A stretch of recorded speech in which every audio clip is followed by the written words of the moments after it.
two, three.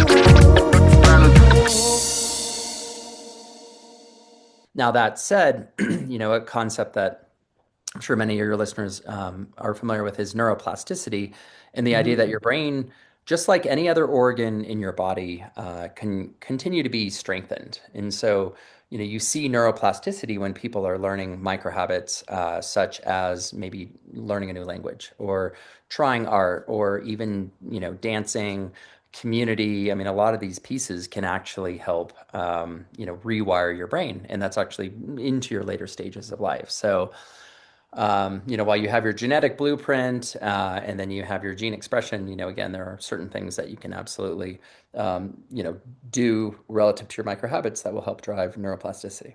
Welcome back to the Transform Your Mind to Transform Your Life radio podcast and television show. I'm your host, Life Coach Myrna Young, and sitting in the guest chair today is Thoryn Stephens. He is an AI and neuroscience expert, and Thoryn and I are going to be talking on the topic, the future of your mind, how AI, behavior, and consciousness are redefining human potential, I should say. Welcome, Thoryn. Hi, so glad to be here and excited for the conversation, Myrna. You're very welcome. Right. I'm excited about this conversation too. I'm always loving to learn things, and I'm going to learn right along with you guys today from Thoryn. All right. So let me ask you guys a question. There was a time when taking your health meant just one thing, living longer. What Mm. if living longer didn't mean living better? What if your mind, your clarity, your focus, your ability to feel joy, to think sharply, to remember the moments that matter, what if that's the real frontier? Because the truth is, we're not just fighting to expand our lifespan anymore. We're fighting for our mind span. And in a world where more burnout is normalized, brain fog is common, and distraction is constant, what if the solution isn't working harder, but thinking smarter? My guest today is standing at the intersection of AI, neuroscience, and human behavior, helping us understand not just how to live longer, but how to perform, think, and feel better while we're here. Thoryn Stephens is the founder and CEO of Brain.One. With a background in molecular biology, data science, and global innovation, his mission is to help people think sharper, age slower, and perform at their peak. Don't you guys all want that? I want that. Right. I've already started with the brain fog thing. You know what I mean? Menopausal. Sure. So, Thoryn, as we get started, can you expand on the topic of mind span?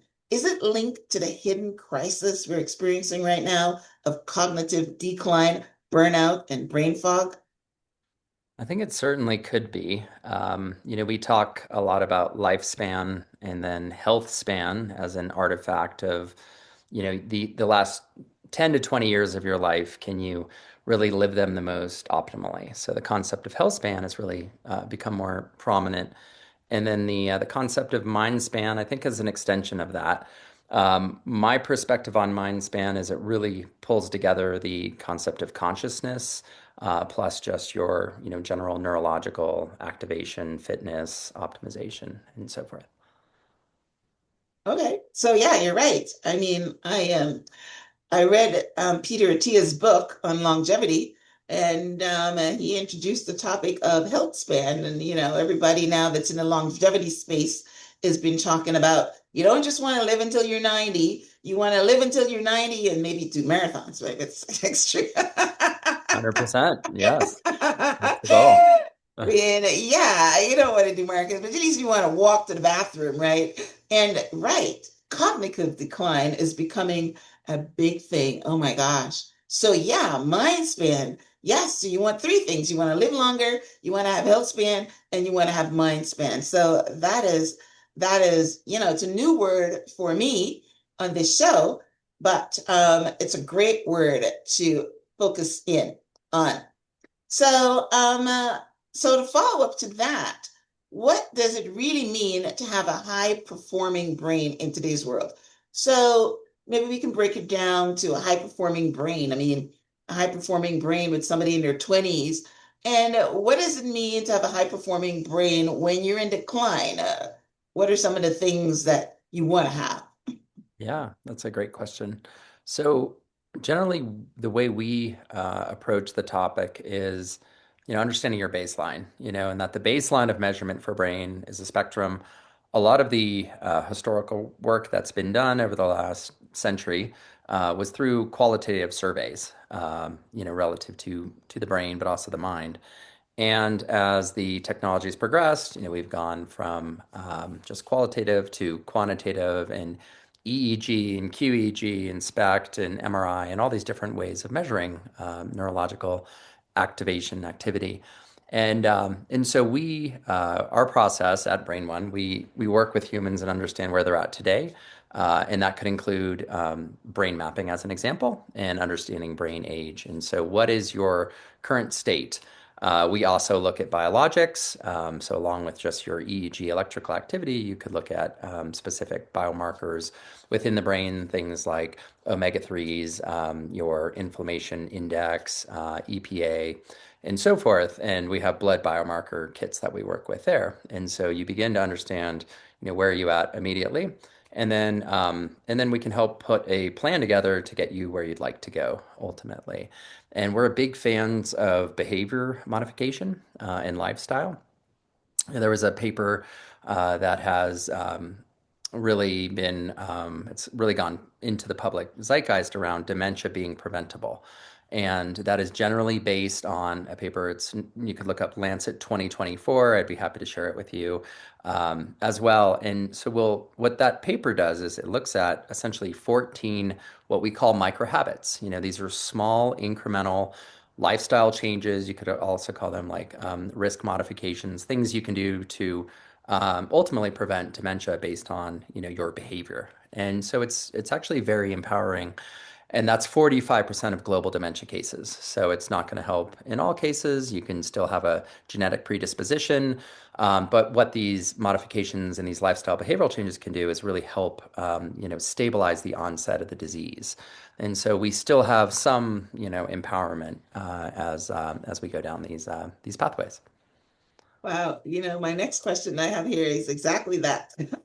But before I get to that, I want to circle back on something or just an expansion of my question. So Sure. I've heard of the term brain mapping. I don't really Yep. know what it means, but um, so does your brain operate the same way as when you're a 20-year-old, if you do a brain mapping to, let's say you're a 70-year-old, which is the question that I asked. Um, so let's answer that question first. Is the brain the same thing? Like for instance, you're talking about consciousness, and one of the things I know about consciousness is its spirit. Your spirit is the same, right? It doesn't change. So, does your brain change as far as before it gets into decline? I mean, tell us the Sure. difference between a 20-year-old brain and a 70-year-old brain when you do this mapping. Yeah, so we've definitely seen in the data that there can be a loss of, think of your brain essentially as an electrical circuit. And so when you do the brain mapping, you actually see the different quadrants of the brain. It could be the neocortex, the prefrontal, what that looks like again at this moment in time. And I think absolutely as you age, you see shifts in the brain relative to, different areas of electrical activity or maybe lessening in some. So I think the answer to the question is yes, absolutely. You do see changes in the brain. Now that said, a concept that I'm sure many of your listeners are familiar with is neuroplasticity and the idea that Mhm. your brain, just like any other organ in your body, can continue to be strengthened. And so, you see neuroplasticity when people are learning microhabits, such as maybe learning a new language or trying art or even, dancing, community. I mean, a lot of these pieces can actually help, rewire your brain, and that's actually into your later stages of life. So, while you have your genetic blueprint, and then you have your gene expression, again, there are certain things that you can absolutely, um, you know, do relative to your microhabits that will help drive neuroplasticity. Yes, I love that.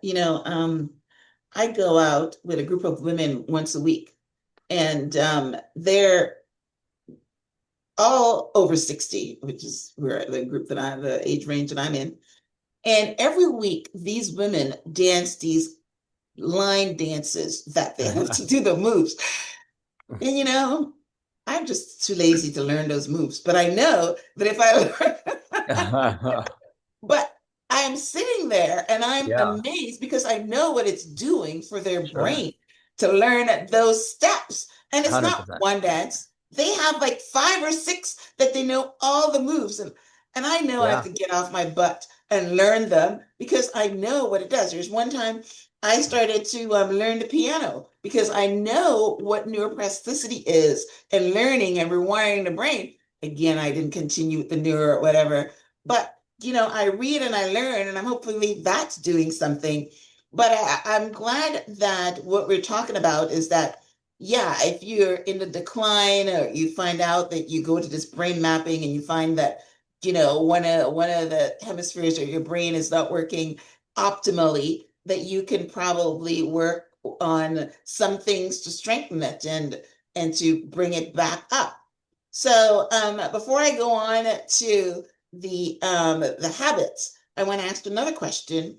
So let's say that you go to the doctor and you or a neurologist or whoever checks your brain for dementia, and they find out that you've got early onset. Can you do anything like you just talked about some of these what we're the steps that we're going to talk about in a minute? Can we do anything to help stop that, reverse it, or not? Yeah, it again depends on the progression of the disease. And, there are tests that you can do. So generally, you have what are called amyloid plaques, which is kind of like this fibrous material that propagates in the brain, and then the p-tau proteins. So there's absolutely ways you can measure that. And are there things you can do with early onset? I think I'd like to say yes. Again, you have to consult your doctor in this, but what we've definitely seen is the ability to start to stabilize at least some of the onset. But again, it just depends on the stage of the disease and really the specifics of that human relative to their genetics. Right, right, yeah, because it is. I remember when I started having brain fog and all that stuff, and I went to my doctor and I says, maybe I'm having early onset dementia or Alzheimer's or whichever one you want to call it. I don't know the difference. And he says, no, it's genetic. You don't have it, but I know that that's not true. So I am paying no darn attention to him. Ah, yeah, it's that's certainly a challenge. We hear Yeah, that a lot. You're not not true. alone. We hear that a lot. So You yeah, really, right? Yeah. yeah. So I'm sure there's no evidence in my family of it. So, yeah, but anyway, so that's good. All right. So, the question I've been alluded to, and what you've also alluded to in one of your answers, is what are some small science-backed habits that we can do every day to improve our newer performance? You said there were 14, so you want to list them? Yeah, I can certainly pull them up. We can speak to a few. So that paper specifically is looking at microhabits that can help support dementia prevention. Mm, But to answer your question first, I would say, some of the small, again, microhabits. Sleep is the foundation of everything. And like in the morning, direct sunlight, circadian regulation, actually getting direct sunlight on your face. It could be a walk. It can just be sitting on the patio, but roughly 15 minutes is one of the top of the list relative to micro habits.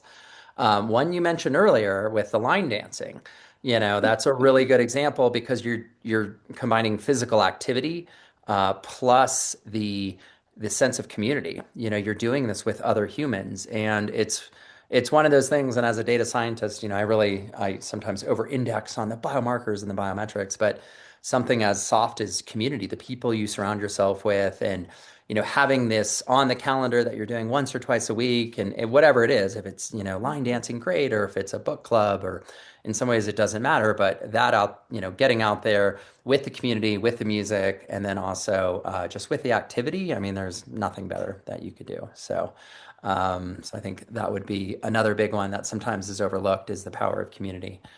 Um, what else is another big one? Yeah, so generally we look at the profile of the human, so nutrition, exercise, sleep, stress, connection, and then some level of like metabolic management. And so from there, that could look at other different types of could be supplements and things like peptides, which I'm sure you're hearing a lot of. Are you hearing a lot of about peptides in your world? Well, not in brain function, in Yeah. weight loss.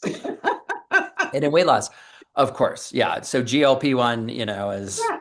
all the rage right now. I come out of the triathlon world, so we've been doing peptides for like decades. But there are Mm, peptides that are specific for your brain, and so there's Salonk, there's Samonk, there's like a handful of them, which wow. can help things like anxiety. They could also potentially help things like performance. So they absolutely exist. But again, we usually start with that core foundation of things that people can do on their day to day. So we talked about a couple of the ones from the study. So that would be things like connection, TBI support. We work with NFL, Super Bowl, and What's NFL. TBI? So that's traumatic brain injury, and Oh, generally okay. from the concussion. Getting And these right, right. guys, yeah, I mean, it's actually quite sad. Some of them did really well, and some of them are, driving for Uber, and it's, really the whole spectrum. But many of them are dealing with TBI from that Mhm. concussion. And so, again, generally the first step is like understanding and doing a diagnosis and getting the brain mapping and really, laying that foundation of where you're at, and then how ultimately you can start to put a protocol together and ultimately a plan to help support you, through these later stages of life. That's beautiful. All right, so let me circle back with a couple of those there. Please. So, so yes, sleep. I mean, it comes up in almost every conversation, regardless of what I'm talking about. People are listing sleep. And yeah, I found out about sleep a long time ago, which is the main reason I have a Fitbit here Okay, that great. every single morning I'm looking at my REM, I'm looking at my deep sleep, and I'm looking at my resting heart rate, which is another Yeah, story. But that's what I'm looking at. And I know that sleep is very, very important. And I tell my husband all the time, he bought a Fitbit, it stopped working, and he wouldn't buy another one. I know. And I says, you're not understanding how important understanding if you're getting REM sleep is, because you don't want to be, because I know that in deep sleep, it cleans your brain. That's one of the things that Yeah, helps prevent Alzheimer's. So you need to know if you're getting deep sleep. And people just don't understand. Um, but then the second one I want to talk about is the sun. I live in Florida and I walk every day in the sun for an hour. And I know that there was some benefit to it, and I know that walking has a lot of benefits, but I didn't understand the importance of the sun until a couple weeks ago when I listened to a YouTube video, I think it was, and the guy was talking about what happens when the sun hits your eyes and what happens when the yeah, sun hits your skin. 100%. Yes. Yeah. So you want to talk about that, or you want me to tell them? I'm sure, yeah, I can fill in some details, but yeah, the whole concept again of circadian regulation, and what people don't realize is how you begin your morning is really what sets not only the foundation for your day, but also even the sleep that evening. And so in the mornings, you can have a cortisol spike, and so that could be related to again how much direct sunlight you're getting. And so that's a very easy, free, micro habit that all of us can pretty much do. I mean, I live in the mountains in Colorado, so we don't get direct sun until about 9 a.m. So, ideally you want Good to do it time. within, yeah, obviously it depends where you're at in the world, but yeah, we also focus on, micro habits that are, that anyone can do anywhere. And so that's a great one along with things like cold plunging. But Yeah, I yeah, it's a like great that. call You're out. saying just 15 minutes a day. Right. Yes. But I'll expand on that because what I Sure. learned was that that your skin and your eyes have receptors for the sunlight. And when the sunlight hits your skin and your eyes, it travels down to your liver, and then the liver makes some kind of hormones, and then the hormones go to, I don't know, I think, I'm not sure, but it's a process. And the sunlight affects your hormones. And I think, right, the feel good hormones, which is why when you walk in the sun or whatever, you're feeling better because of the hormones is doing. So yeah, now that I am conscious of that, I look up at the sun. I get that light on my eyes, even though I'm wearing sunglasses. But so yeah, so I'm doing, and you know what? Thank you for highlighting the line dancing. I knew it, but a lot of times people know things and they don't do it. Like people smoke even though they know they shouldn't, or Yep. people, all the things drink even they know they shouldn't, you know. And I know that I'm sitting there every week and I should learn those steps, but I don't. So I'm gonna learn the steps. So Never, right. never too late though. Whenever it calls to you, make it happen. That's in all of these things, it's better to start, as soon as you can, but Yes, ultimately whenever you're ready. So yes, yes, that's the yes, hardest yes. part in all this is the human behavior. We build these amazing AI algorithms that can personalize the healthcare protocols based on adaptive AI. And that's really cool, but the challenging part is to get the human to do the things, to get up in the morning and get the direct sunlight. I like that. The human don't want to do the thing. Oh no, that's the by far the hardest part is changing the human behavior. The technology in a lot of ways is the easiest. And so, yeah, so it's really showing them the value and the reward of doing the thing, which they want to be doing anyway. People want to get better sleep, but again, it's almost like counterintuitive, like your sleep starts in the morning. So yeah, it's training the brain, training the mind, to be this, have this be part of your daily routine and what we call a protocol. Protocol. Amazing. All right. So you're always, the questions that I have here, you're always kind of like introducing it in the last one. So that's great. So you also talk about AI and the future of brain health. Are we moving towards a world where AI knows our brains better than we do? What is the connection there? Yeah, I think that's a great question. Does the AI know our brains better? Well, again, you have to differentiate the brain from the mind. So the brain again is an organ. I think the AI could map out, the electrical activity of the brain and know your brain quite well. It doesn't necessarily know who you are in your mind. So I think, delineating that point is important. One of our chief scientists is a amazing human named Dr. Galen Buckwalter, and Galen had a tragic accident. He was 17, jumped off a bridge and hit a rock, and so he's in a wheelchair. But he qualified for a clinical trial at Caltech where they put 6 neural implants. These are chips on his brain, and these are called brain-computer interfaces. It's an 8x8 chip. Looks like just almost a normal chip out of your phone. And what that's doing is allowing him to measure the different areas within his brain. So he has one on the prefrontal cortex, one of the first humans in the world, 5 on the neocortex, and it's allowing them to basically map his brain with much higher resolution than you would get from something like an EEG or even a QEEG. So from that perspective, we are really we're the generation where we're seeing this intersection of biology and machines and the technology. And in Galen's case, he's doing this to help support people who have spinal cord injuries and, ultimately brain injuries. And it's part of a clinical trial to help, really advance the science in this area. So it's pretty amazing. But I've been with him at Caltech and seen, some of these studies, and it's measuring a single neuron firing, which we've never had that resolution. And so it's very exciting. And then he can basically use his brain, and they screw on these things that are called PEDs and then connect his brain to the internet, and he can control a robotic arm, as an example. So Wow. yeah, so answer your question, but again, where it's really truly growing is this concept of brain BCI, brain computer interfaces. One of the most popular examples of companies would be Neuralink. This is one of Elon's companies, and that's Mm, exactly what they're focused on are what are called invasive BCIs because they're actually putting these chips on the brain. But then there's non-invasive where it could just be a headband or almost like a cap, mm, where you can mm. also measure your brain activity, but maybe not have the excitation. All right. So what's the benefit of that? I was listening to hear you say that it's going to help him walk. which is, I've watched like four Superman documentaries. And he wasn't going with the brain implants. He was going with the stem cell things. But Yep. does your specific human want to walk? Is that going to help him, or It it's not probably the will not help intention? him, unfortunately, in Okay. his lifetime. But it could help Mm, future humans, future generations. So, mm, sometimes science is a selfless act. But it's mm. laying that foundation, ultimately Okay. to help people so someday they could absolutely walk. So, Well, that's beautiful. That's beautiful. yeah, I like that. Not in his lifetime, but it's coming. Wow. I it's love that. coming. So they're Yeah. using him as a way to research how to make it happen. Is that it? Yeah. Yeah, it's part of a clinical trial. Wow. So he's essentially doing research with the mapping. And so AI is aggregating all that data and then, driving like the action or the insights around it. So very much intertwined.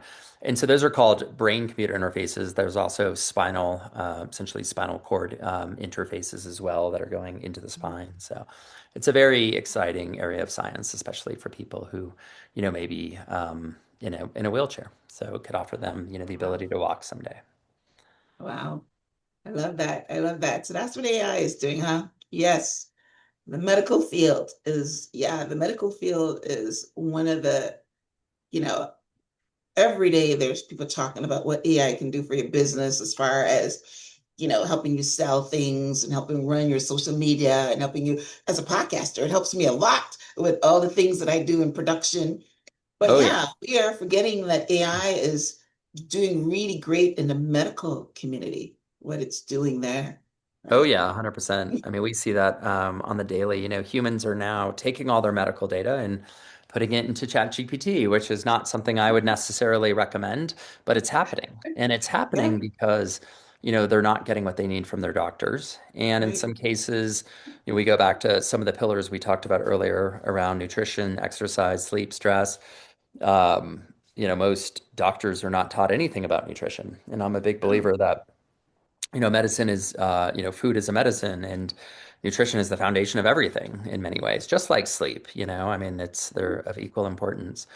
So that's a bit of a challenge, that we're seeing within the AI. And then your privacy also goes out the window, let alone right. some of the more advanced things like genetics and genomics or what's called epigenetics. We're getting all this data. The question is, what do we do with it? So, Yeah, I'm chuckling to myself about you said about people putting their information in ChatGPT. I take one of the GLP-1s, Manjaro, sure. and one of the things that I learned a long time ago, because it's not new information, is that the GLP-1s raise your heart rate about 10 points, and then it raises, and then it affects your heart rate variability, has it down. Yep. So I knew this, and I've been seeing it with my data because it comes with my Fitbit. Yeah. But it wasn't like, again, it's things that humans know, but they don't do Sure. until all of a sudden I was introduced to this new guy, Brian Johnson, who has spent millions of dollars on himself for longevity. And one of the first things he said is that I finish eating at 12 o'clock because I want my resting heart rate to go down to the 40s. Because if Yeah. my resting heart rate is in the 40s, then I sleep better. So now I'm looking at mine that's in the 80s, and I says, no, that's a stop. Well, and yes. So Brian's a very interesting human, and I think is Hang on, hang on, doing let me good. finish the story. Oh, So okay, I okay. went to ChatGPT and I said, put my stuff in ChatGPT. No, it shouldn't raise it 10. It should only raise it 2 and whatever. And I says, no, this is my data. I stopped taking that GLP-1 and my think tank. It's Yeah. 10 points in 1 week. So Dr. Attia was right. So now I go to my doctor and I bring him the data from ChatGPT and I'm sitting there and I'm thinking, this is what ChatGPT says. How'd And that go? me badly because now I'm telling the doctor what to do. I kept Yeah. saying sorry. Well, yeah. I mean, you touch on a bunch of things. I mean, one is again, most doctors don't necessarily know HRV as a metric. Right. I mean, some, but not. I mean, again, wearables. Like I use all of them. I'm wearing a Garmin. I sleep with a Whoop. I've got an Aura ring. We look Mhm. at, we do time series to see which of them are accurate. But like most doctors are not necessarily taught what that means, like let alone, okay, so my HRV when I'm like in top condition is 100, Oh, wow. like which is like through the roof. I know, relative, right? But I also know amazing athletes and theirs is like 25, so it's all relative to the human, the genetics, lifestyle, all of Mhm. these things. So you don't, you want to be careful comparing it, but your story is very interesting because if you have that baseline of data, pre GLP and then Mhm. post, Mhm. like, I mean, that's why we're doing the work that we're doing is we can start to really understand and pinpoint, those types of increases or decreases, depending. But I'm just curious, what was your HRV decrease then, pre and post? Do you have an idea? I was around 65 Okay. and then I went to 86. And Oh, every week my Fitbit would say, "Oh, your resting heart rate went up 3 points and all that." oh God. So as soon as I stopped it, it Yeah. dropped 10 points. It went back to Yeah. 75. So my doctor's saying, well, 75 to 86 is not that much, but I know that it was at 65, 68 Yeah. before that. So, but anyway, yes. Well, it could be. I mean, again, if you have, that's what's so empowering about this now is you have Yeah, the data and you can look at those trends and you look at your mhm, averages and you're like, if it jumps 20%, like, yeah, that's significant, that's not nothing. And that's really helpful information to have. So, yeah. yeah. And Oh, again, the that's doctor doesn't, they've never really studied these types of metrics. So I'm No, sure he I mean, could. I was very surprised that he sat there quietly and just listened to me. Then he said to me, "Show me what ChatGPT," and then ChatGPT says, "Well, he should take these labs," and I give him to. And he says, "Well, all right, yes, we're doing this lab already. We're doing that." But I felt pretty badly, to be quite honest, because you shouldn't be going into a doctor's office and telling them what to do. Well, again, though, like you're not alone here. Like we're hearing this from so many of our users. We actually are developing a solution around this where people can confidentially store their lab data because you don't really have a place to put that, maybe outside of an EHR. So that's something that we're actively thinking about. And then Mhm. the ability to analyze it. And again, most of these doctors, like they didn't study this in medical school. They No, didn't they really don't study have any clue genetics of either, what I let was alone talking about. nutrition. Like these are all the pillars. Yeah. Let alone the more advanced things like epigenetics and, the whole host of gene expression. So, yeah. Mm. Uh, Yeah. So that was great. I love that about ChatGPT. ChatGPT is my friend. I mean, you're not alone, He's everybody's again. friend. Yeah. I He or mean, she, whatever you want to call it. and there is a push, to not enforce, but ensure that, clinicians have this data at their fingertips because they're not going to be able to interpret, this massive amount of genomic data as an example. So, I think we're going to start to see some pretty large shifts here. Okay. Awesome. Awesome. Awesome. All right. So now let's talk about women. You talk about the female brain revolution. What are some of the new discoveries that are coming about for preventing brain fog and dementia in women? Now, like I mentioned to you before, that I have brain fog and it's, hormonal because of menopause and I think there's a study that says that I don't know, but I think that I hear that women get dementia more than men. Is that true? Is that why we're doing the female brain revolution and not the male? Talk to us about that.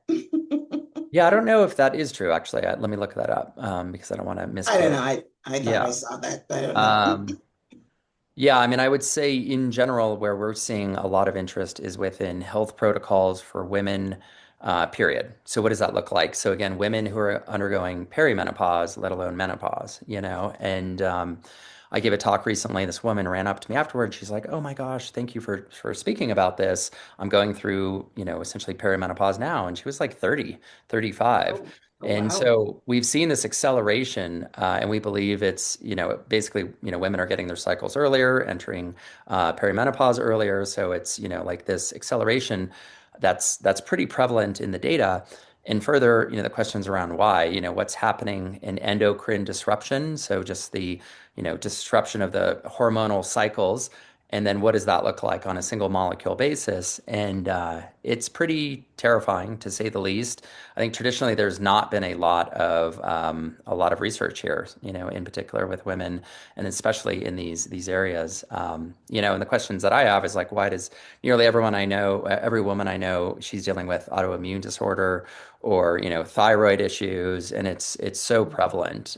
So we think about protocols to help support women in these different parts of their journey, and avoiding certain things like fragrances, as an example, which I Mm. think we're starting to see more and more. We grew up with all these fragrances. Everything had a scent, from your dishwasher detergent to your laundry detergent to your, dryer sheets and all of that. And I think there's some pretty negative consequences, in general. And so we're starting to see a lot more research around that, but in particular within women. And yeah, we get hit up constantly with, exactly as you said, women who are dealing with brain fog, especially as they're progressing and going through perimenopause and menopause. So some of the types of protocols that we work on then are things that are lifestyle based, and of course, hormonal based, and working with your doctor as well is always recommended. Yeah, well, that's pretty good. Yes. Wow, 35 and menopause, premenopausal. Wow. Yeah, Yes. Yeah, you're right. Women are getting their cycles earlier, preteen. And so, preteen. right, it can Yeah, be, yes, there's a whole bunch of issues for the current woman that wasn't there for our ancestors. So I'm glad that they're helping us with those endocrine issues, as you call them. yeah. Amazing. All What do you right. think So, about the fragrance piece? I'm just curious. Does that resonate with you? well, yes, I should have circled back with that. No, I haven't found or noticed anything because I'm a fragrance person. Yeah, I spray my body yeah, all the time. I have fragrance in my soap. I have fragrance in sure. everything. But I actually did hear about the room sprays, how Mhm. dangerous it is. Yeah, And I don't use the room sprays. I have a plug-in. I don't know yeah, if that's a difference, but I wasn't sure that fragrances were a problem, right? yeah. Yeah, just be curious your thoughts on it, and yeah, maybe take a look at the research, and yeah, love to. Yeah, all right. I'll look into that. That's great. Maybe fragrances are some of my problems. I'll look into that. All right. So, you also talk about psychedelics and conscious exploration. And I've had a couple of interviews on psychedelics, one being the Amarita, Mascara. right, right, Yeah. right. And I even bought some for my husband. Oh, really? Well, be careful with that one. They're beautiful, but they can be a bit All problematic. right. Yeah. Because I was impressed by what he said, what they can do, and Sure. whatever. So, what kind of psychedelics are you talking about, and conscious exploration? You want to talk about that? Sure, sure. Yeah, psychedelics have been an integral part of my upbringing. When I was 15, I was in the upper Amazon of Ecuador, and I drank a plant medicine there called Huachuma.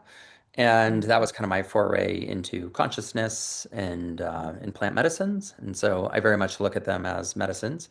Um, I think they can be, powerful gateways and catalysts within consciousness. You used to have to, pray for your entire life or sit in a cave and meditate. And now through these types of substances, you can accelerate that and, instantly have these experiences, which I think is really beautiful.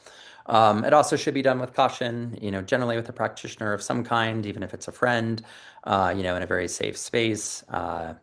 I live in Colorado, so now actually psilocybin mushrooms are legal or decriminalized, Mhm. basically. So, Yeah. I mean, they're all over. You can find them, almost at the gas station at this stage. Really? Wow. Well, not quite, but I mean, they're everywhere, and I think it's It's like generally weed positive. in Toronto. You buy it at the drugstore. Yeah, I mean exactly. It's basically coming. It's only a matter of time. Um, there was just a an order, executive order that was just passed around iboga, and iboga is a plant medicine with the Bwiti people in Gabon, and they've been using this plant medicine for I don't know, hundreds if not thousands of years, and actually now that was just again pushed through to help people with advanced, PTSD and potentially depression, veterans. And so I think these are all very helpful tools, but, when handled in a conscientious environment relative to the administration. Yeah, that's good.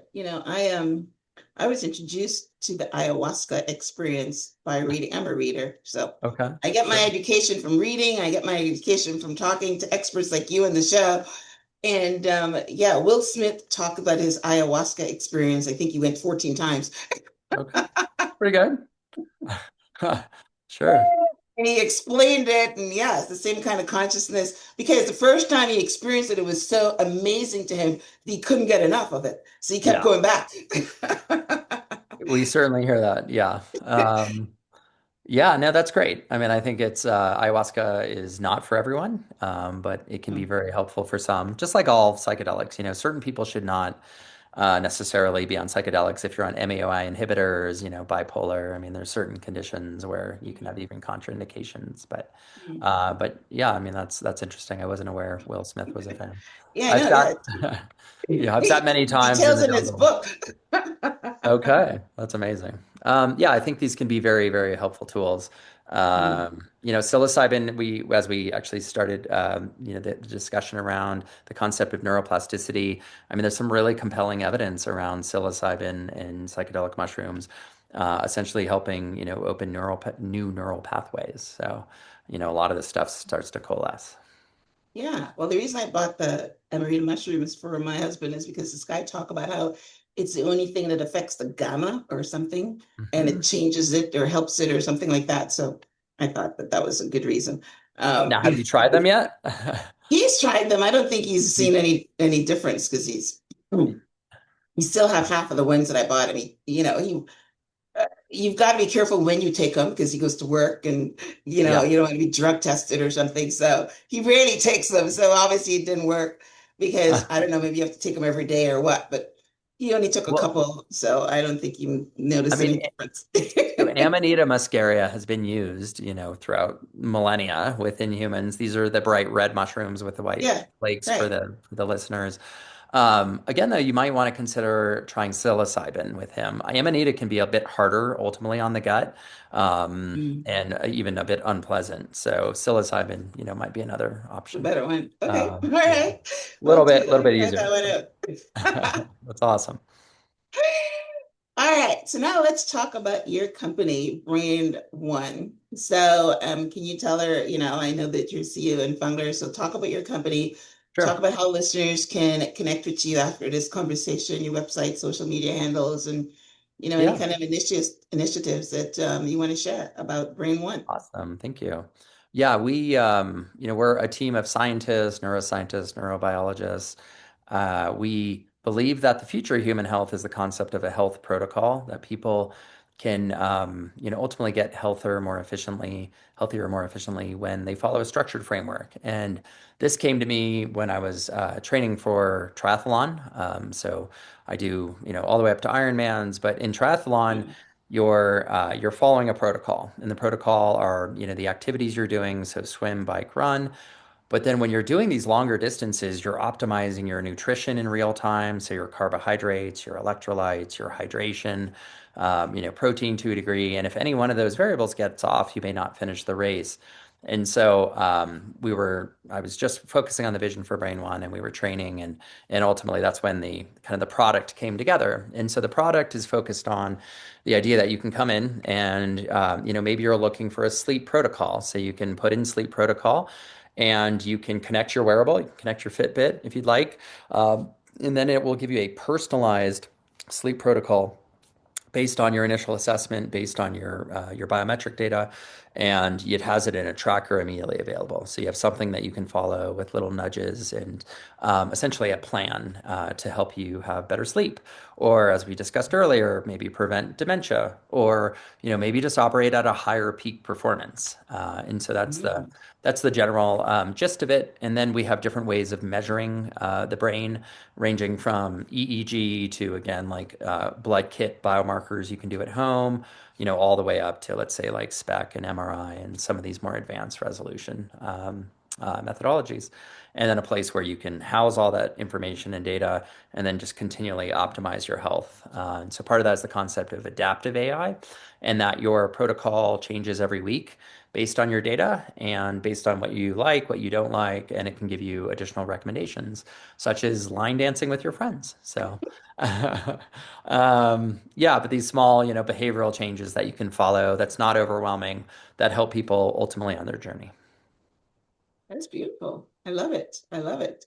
And what's your website? And I'm Yep. assuming that people all over the country can, Yeah. Yeah, we're work with just you. Right. we've been in a private beta, so we're going to be opening this up in June.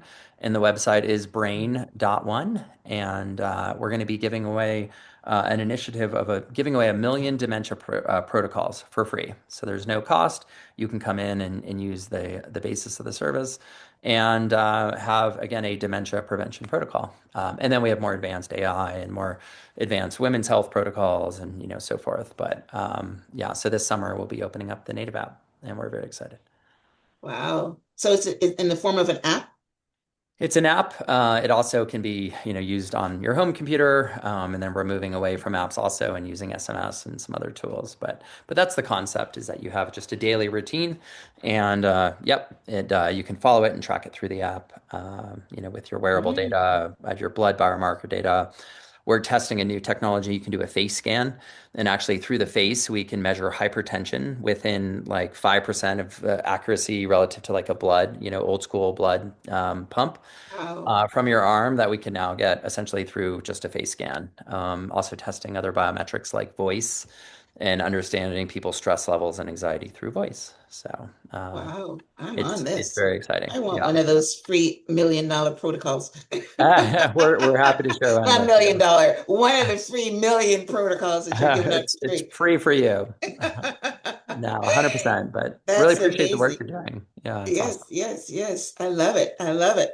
All right. So I'm assuming that you're in Brain.One everywhere else, Instagram, Yep. everything. So Brain.One, and then our Instagram is Brain Fitness One.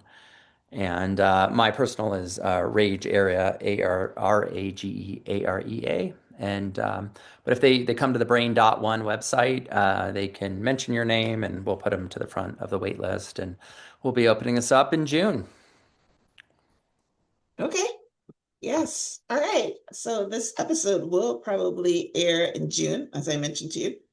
Awesome. I'm gonna bump you up. Perfect time. So that'll be perfect. That'll be perfect. Awesome. I love that. I love that. Okay. So you know, um, we spend so much time um, uh, as we close out, I want to talk about we spend so much time in our lives chasing more time, sorry, more years, more milestones, more moments. But today's conversation reminds us that it's not just about how long we live, it's about how well we think, how deeply we feel, how fully we show up in the time that we're given. And your mind is not just something to neglect until it breaks. It's something to train, to protect, to nurture every single day because a sharper mind doesn't just change how you think, it changes how you live. So maybe the real question isn't how long do I have, but how well am I living right now? So yes, Thoryn talk about wearables and a protocol and some ways in order to track things and to do things that you're supposed to do so that you can live well. All right. So, if this episode resonated with you, connect with Thoryn on his website. I will link out to it on the show page, which is myhelps.us. And you heard him talk about the free protocols that he's given out, which will help you with checking out if you're on the path to dementia, which is very, very important, right? So I'll also link out to that, link out to his social media, so that you can keep on following him and getting this data and this information. So, Thoryn, as we wrap up, any last words of encouragement to our listeners? Sure. I will, end with the micro habit we actually mentioned earlier, but just the power of connection and, the Mhm. power of community and how important that is in just neurological optimization throughout all stages of your life. And, the power of your words and bringing together this community. So really awesome conversation and appreciate it. Yeah, I know. I loved it. Yes, I loved our conversation. So, which is good, and I'm glad I had some input on certain things on it. Yes. So, yeah, I heard about the power of connection. Again, I get input from so many places. Not anyone that I spoke to on the show, but I think I was listening to somebody talk about it. And he was saying that the number one longevity tool was connection, friends, loved ones, not just what we get on Facebook, but real connection. So I'm Human glad that connection. Yeah. you mentioned that's one of your first things too, right? Yes. One at the top. Absolutely agreed. Yeah. Yes, yes. All right, guys. Well, listen, I hope you enjoyed this conversation as much as I did, and I hope that there were some nuggets and some takeaways that you can take with you about about your brain, about cognitive decline, how to all the things that Thoryn and I talked about. And if you missed something, just go listen to it again. So I want to leave you guys with the words of encouragement. I call my tribe the Transformers tribe. So I want to leave you with the catchphrase that if you change your brain, you can change your life. Thoryn, thank you so much for this wonderful conversation, this insightful conversation. And I enjoyed it thoroughly. And of course, I learned a few things along the way. So thank you for being on the show. Thank you guys for tuning in. Until next time, namaste. Thank you.